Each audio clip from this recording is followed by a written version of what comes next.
Pues antes que todo, un agradecimiento de mi parte por esta oportunidad extraordinaria de compartir mis experiencias con ustedes. Mi deseo original era de estar con ustedes en Baja California para poder compartir de primera mano no solamente mis experiencias, pero también de aprender de ustedes el gran trabajo que están llevando a cabo.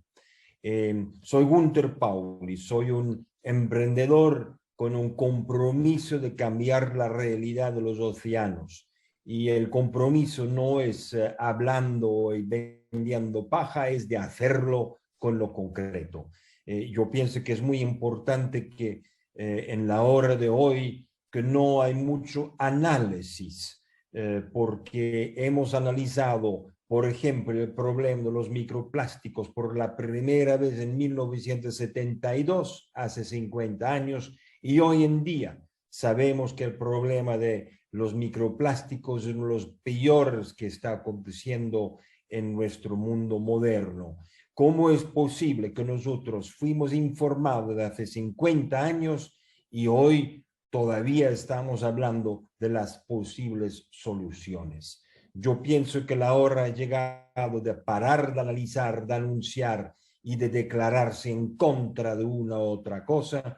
Yo pienso que nosotros necesitamos una nueva generación de gente que hagan, que toman iniciativa, de gente que no están de acuerdo con el status quo y que no están tampoco de acuerdo con las propuestas de resolver los problemas en 2030. Incluso hay gente que tienen el coraje de decirnos que van a resolver los problemas en 2050.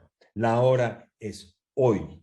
Nosotros tenemos que tomar iniciativas hoy y claramente que cada iniciativa que nosotros asumimos son iniciativas que son acompañados con riesgos, pero el riesgo es la única manera que nosotros aprendemos cómo hacer mejor. Mis iniciativas, los últimos 40 años de emprenderismo, son iniciativas que siempre han sido bajo el contexto de este reporte del Club de Roma, el Club de Roma de 1972. El Club de Roma en 72 publicó un reporte con el título Alto al crecimiento. Paramos el crecimiento. ¿Por qué? Porque era ya en esta época muy claro que si nosotros seguimos consumiendo al mismo ritmo, con la misma intensidad de materia prima y energía como nosotros lo hicimos en los años 60, con la explosión de la población, nunca íbamos a ser capaces de responder a las necesidades de todos. Así nosotros garantizamos casi la pobreza, así casi garantizamos que la gente nunca tendrá, una buena parte de la población nunca tendrán un chance de salir de su predicamento de la pobreza. Por eso mi enfoque es y ha sido todo el tiempo de asegurar que nosotros tengamos las necesidades, las bases básicas de necesidades para agua, alimento, energía, para la vivienda, para el trabajo garantizado para todos, con lo que está localmente disponible. Yo inicié en el 1994 toda una serie de iniciativas bajo las preparaciones científicas para el COP3, el COP donde fue decidido el protocolo de Kioto en 1997. Es decir, que yo estuve en COP1, COP2, COP3. En ninguna de estos COPs llegó a una conclusión donde implementamos después con una eficiencia clara de gestión de soluciones para salir de la crisis del cambio climático. Yo soy muy claro, si yo tengo 3 reuniones y no llegamos a una resolución después de la tercera, yo no voy a la 4ª reunión. Mi posición es muy clara. Nosotros necesitamos implementar soluciones, pero no soluciones que son las mismas para el mundo entero. Nosotros tenemos que enfocarnos en soluciones que sirven en el contexto, en la geología, en la geografía, en la historia, en el futuro de una región donde podemos actuar. Por eso mi trabajo entre 1997 y el 2009 llegamos a realizar unos 50 proyectos concretos. Y analizando los proyectos concretos, yo llegué a la conclusión que hay muchas oportunidades que no estamos aprovechando. Así, yo decidí escribir mi libro, un reporte al Club de Roma, el libro intitulado La economía azul. En 2009, yo hice la presentación delante del Programa de Naciones Unidas para el Medio Ambiente, y allá el Consejo decidió de traducir mi libro en chino, árabe, ruso, porque ya lo tenía traducido en inglés, español, y lo tenemos en francés. Hoy en día, mi libro Economía Azul está traducido en casi 60 idiomas, y la última que va a salir al fin del año es en Tahití, el idioma de Tahití, el país con 4.000 islas en el sur del Pacífico. Miremos, concretamente, ¿qué es lo que podemos hacer? Cuando hacemos un análisis de las necesidades inmediatas de las comunidades costeñas y cuando nosotros analizamos los recursos básicos disponibles, es claro que nosotros no hemos tomado en cuenta la abundancia de los recursos de los mares, de las zonas costeñas, y cuando lo analizaríamos, lamentablemente, en muchos casos, solamente tenemos un interés en los recursos mineros y en la pesca. Yo pienso que es una vergüenza que se limita el potencial de nuestros mares a tratar los mares como un gran basurero, a tratar los mares como una fuente de proteína con peces y de tratar los mares, el fondo del mar hoy en día, como una base importante para la nueva minería. Yo les doy un caso concreto. Hice el estudio a la demanda del gobierno de Marruecos, cómo podríamos, por ejemplo, asegurar energía para todas las comunidades costeñas alrededor de la costa de más de 3.500 kilómetros de Marruecos. Hoy en día, el gas es subvencionado, es decir, que el gobierno tiene que pagar por metro cúbico un subsidio, y yo hice una propuesta que está en vía de implementación de hacer en primer lugar la regeneración de los bosques de los mares. Nosotros hablamos mucho de la destrucción de la selva tropical húmeda de Amazonas, hablamos de la destrucción de la oriconilla. Nosotros olvidamos siempre de recordarnos que más del 95% de los bosques del mar, es decir, los bosques de las algas marinas, fueron destruidos en los últimos 100 años. Destruidos porque queríamos pescar de manera más fácil, destruidos porque el turista que viene a la playa no quiere caminar encima de algas y el costo de limpiar la costa es demasiado alta. Y por eso nosotros hemos tenido durante décadas una estrategia de eliminar bosques de alga. Nosotros regeneramos bosques de alga con una capacidad no solamente de captación de CO2, de dar un refugio a los peces juveniles que ahora pueden esconderse de los predadores, pero al mismo momento con una buena selección de algas marinas endémicas de la región, podemos hacer una cosecha de de 100, 200, 500, hasta 1000 toneladas de algas al año.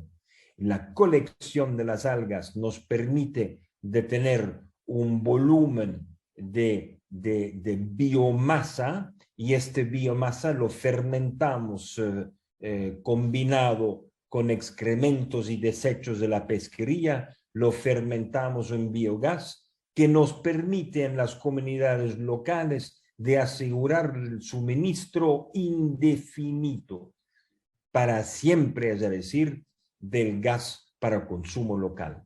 Esto, señores y señoras, este es economía azul en la práctica. Este es regenerar el bosque del mar, este es capturar CO2, este es regenerar las reservas de pescado, este es también producción de gas a emisión cero. ¿Por qué emisión cero? Porque nosotros cosechamos una biomasa de centenas de toneladas, y lo que la gente olvida es que cuando nosotros hacemos la agricultura, trabajamos en 2 dimensiones. Pero cuando estamos sembrando algas del mar, nosotros trabajamos siempre en 3 dimensiones. No hay ni la soya, ni el maíz, no hay ni el trigo que puede producir más de 5 o 10 toneladas con la manipulación genética, con los glifosatos y con el uso masivo de químicos. Nosotros trabajamos con el mar sin químicos, sin necesidad de la manipulación genética, y nosotros generamos un volumen de biomasa que es 10 veces más que podemos hacerlo en la tierra. ¿Por qué la diferencia? La diferencia es muy sencilla, es porque la ley de gravedad no funciona en el mar y la alga puede crecer de una manera mucho más libre. Nosotros sabemos que con la fermentación de las algas con otros ingredientes se produce también un lodo, y este lodo es rico en minerales y nos ayuda a convertir zonas costeñas donde no hay hoy en día las condiciones adecuadas para el cultivo de alimentos, de convertir estas zonas en zonas productivas. Señores, señoras, lo que nosotros necesitamos es una aproximación de la realidad con soluciones, pero no solamente soluciones, tienen que ser soluciones sistémicas. No tengo una solución por un problema, tengo un sistema problemática, por lo cual necesita unas soluciones sistémicas. Es gas, es pez, es alga, es lodo, es fertilizante, es todo esto que nos permite a responder a un problema con múltiples beneficios. Esto es la verdadera economía azul. Nosotros no vamos a resolver un problema con una solución. Nosotros vamos a enfocarnos en tener un portafolio de soluciones con un portafolio de beneficios que nos dará la resiliencia para poder seguir a implementar nuevas iniciativas. Les daré otro ejemplo que implementamos en este caso en el sur de Australia.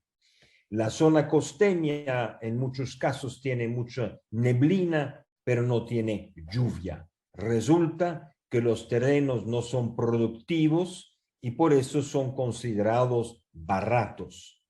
Lanzamos en el estado sur de Australia, a unos 300 kilómetros de la ciudad Adelaide, lanzamos el cultivo de tomates. Pero el cultivo de tomates es un cultivo completamente diferente de lo que conocemos de España, de California o de Brasil. El cultivo de tomates es un cultivo donde logramos por cada kilo de tomates de producir 3 litros de agua potable. ¿Cómo es posible? Nosotros siempre hemos considerado que hay una necesidad de la irrigación para tener buenos tomates en zonas costeñas donde hay escasez de agua. Nosotros hemos hecho la prueba que este es una hipótesis de trabajo del pasado. Nosotros avanzamos una hipótesis muy simple y diferente. Con una tubería muy sencilla, bajamos en el agua hasta 20, 30 metros. De pronto, cuando la temperatura entre el suelo donde sembramos los tomates y el agua es más de 10 grados, nosotros bombeamos el agua en tubería fina, pasando por todo el subsuelo, y nosotros mandamos de vuelta el agua al mar. Es decir, que no utilizamos realmente el agua del mar, nosotros utilizamos la temperatura del agua. Y este nos permite de generar rocío permanente a la base de la siembra de los tomates. Cuando lo operas todo el año, se resulta que se tiene tomates orgánicos, certificados, con un poco de energía para arrancar el bombeo, pero como por el otro lado el agua sale, hay muy poco bombeo para el arranque y después se puede producir con agua del mar. Podemos cultivar tomates. Este sistema de cultivo ya tiene casi 5% del mercado de Australia. ¿Por qué no se aplica en México? ¿Por qué no se desarrolla la zona costeña con esta lógica sencilla que tiene como base las leyes de la física? Tenemos un gran ventaja. Las leyes de la física siempre funcionan.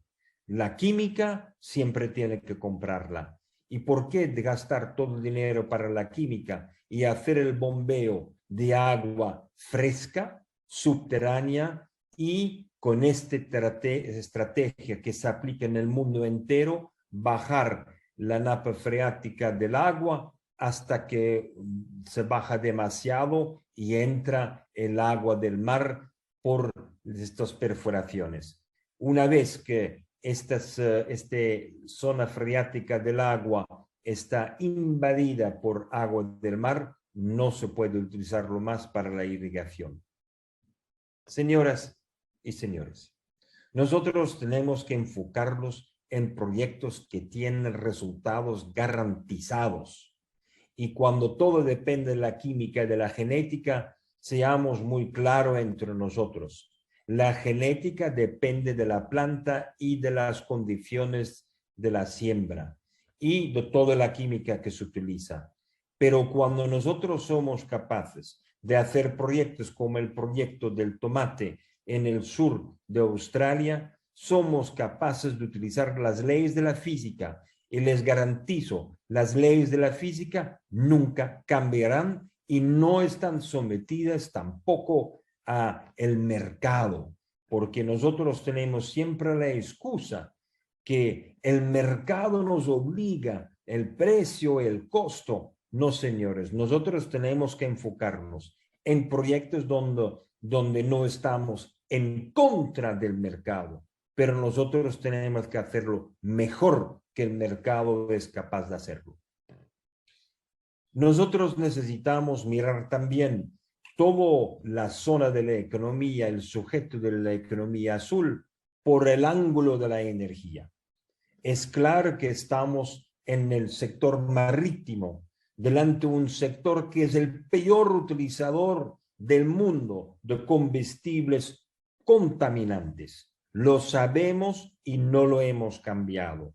Por eso yo no estoy en contra de petróleo, yo estoy en favor de encontrar fuentes energéticas diferentes, mejores, más baratos, con mejores resultados.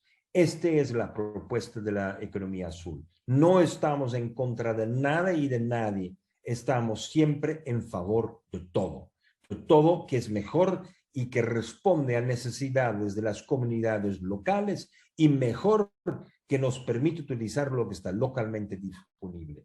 Un caso concreto. No sé si ustedes conocen o ya han practicado el kitesurfing, es decir, surfistas de cometas. La cometa es una técnica conocida con más de 8.000 años de experiencia en la historia del ser humano. 8.000 años. Las poblaciones de Polinesia eran los primeros para explotar la fuerza de la cometa. La cometa que no solamente jala, pero la cometa que hace el 8 o el infinito. Nosotros tenemos una claridad sencilla que el futuro de la energía de las comunidades costeñas es, entre otros, no solamente, pero entre otros, es la cometa. Una cometa que no opera como un molino de viento, pero una cometa que funciona a la altura donde siempre hay viento. Y es la altura entre 200 y 800 metros. Cuando se manda una cometa, la cometa se coge en un viento, el ventarrón le lleva de 200 a 800 metros y allí interviene una segunda técnica muy conocida por los niños que se llama el yo-yo. El yo-yo sabemos todos muy bien que el momento que usted hace el clic o es un décimo de un segundo tarde o temprano, y en este caso no se hace la ida y vuelta del yo-yo. Pero si usted determina perfectamente el momento de hacer el clic, el yo-yo sube y baja al infinito. Es exactamente la misma tecnología que ha sido implementado con la cometa, que permite de generar energía eólica 24 horas al día al lado del mar. 24 horas al día, 7 días de la semana, todo el año. Este es un cambio fundamental de la generación de energía, porque es un fuente energético que hasta ahora nunca ha sido explotado. Y por eso nosotros pensamos que la capacidad de generar energía de viento eólica 24 horas al día nos permite de tener un excedente de energía en comunidades, y este excedente de energía lo transformamos inmediatamente en hidrógeno y en la producción de agua potable. Agua potable es una de las necesidades más importantes, pero el costo para el agua potable en general es el costo energético, porque el agua potable está generado con ósmosis al inverso. El ósmosis al inverso es muy costoso en energía y también en las membranas, y por eso es un proceso costoso. Pero la vida depende del agua, y en este contexto se necesita combinar, como lo he explicado con otras técnicas, un clúster, una agrupación de iniciativas. Ya estamos terminando las primeras instalaciones en Alemania con un permiso alemán, instalaciones en Mauritius, la isla de Mauritius en el Océano Índico, y estas instalaciones nos han permitido de aprender cómo manejar la generación de excedentes energéticos sin necesitar ni el combustible, ni la nuclear, ni el molino tradicional. De una vez, las comunidades costeñas se convierten autosuficientes en energía con una cometa que convierte sus excedentes energéticos en agua y en hidrógeno. Yo tengo realizado más de 200 proyectos en el mundo. Lamento no tener más tiempo para compartir con ustedes estos casos, pero yo estoy convencido que con una buena política de la economía azul en México, ustedes podrán identificar decenas de proyectos potenciales que ya han sido implementados en otras partes del mundo. Señoras, señores, nosotros necesitamos acción. Es así que yo arranqué mi conferencia al inicio. Nosotros necesitamos acción al servicio de la población, permitiendo la regeneración de nuestros ecosistemas. Nosotros necesitamos iniciativas concretas, pero iniciativas que nos darán resultados a corto plazo. Eso es lo que yo estoy proponiendo con la economía azul. Si el momento oportuno llegaría, yo vengo feliz otra vez a México, un país que conozco bien, donde he estado desde Chiapas hasta Nuevo León, donde he enseñado en el UNAM y en el TEC de Monterrey. Yo estoy contento de volver y identificar con ustedes un plan de acción con proyectos que todos han sido realizados en un sitio en el mundo donde nadie es el ratón de laboratorio, donde todo el mundo en las comunidades es beneficiario de las soluciones concretas que se pueden implementar a corto plazo.